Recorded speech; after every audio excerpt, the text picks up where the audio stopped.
The tradition continues. Calvary Global Network Radio to the world 24/7 from Africa, South Sudan and Uganda. First to Gaza, where at least 52 Palestinians have been killed in Israeli attacks on Sunday.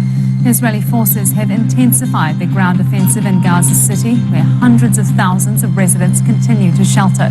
Meanwhile, Hamas says it's lost contact with 2 Israeli hostages there. Life is non-existent here, non-existent. We cannot find a place. I searched in the entire southern area to just find a safest spot for me to stay. I didn't find any. I came to this area with nothing, to shelter myself, my family, and to shelter my siblings, their families, my father and my mother, and the entire family. Washington is preparing for the arrival of Israeli Prime Minister Benjamin Netanyahu, who will meet President Donald Trump at the White House on Monday.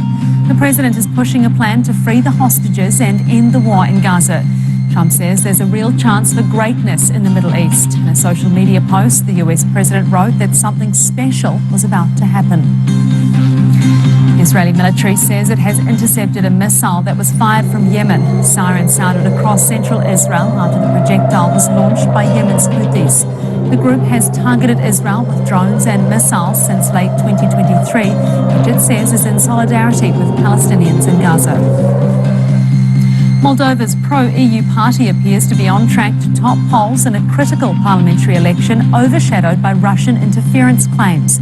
The Electoral Commission says the pro-European Party of Action and Solidarity is leading with 46% after 90% of the votes counted. The election is viewed as a choice between a path to the European Union or a drift towards Moscow. Iran is weighing how to respond to UN sanctions reimposed over its nuclear program.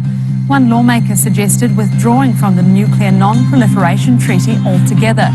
Iran's parliament denounced the sanctions before heading into a closed-door session to formulate a response.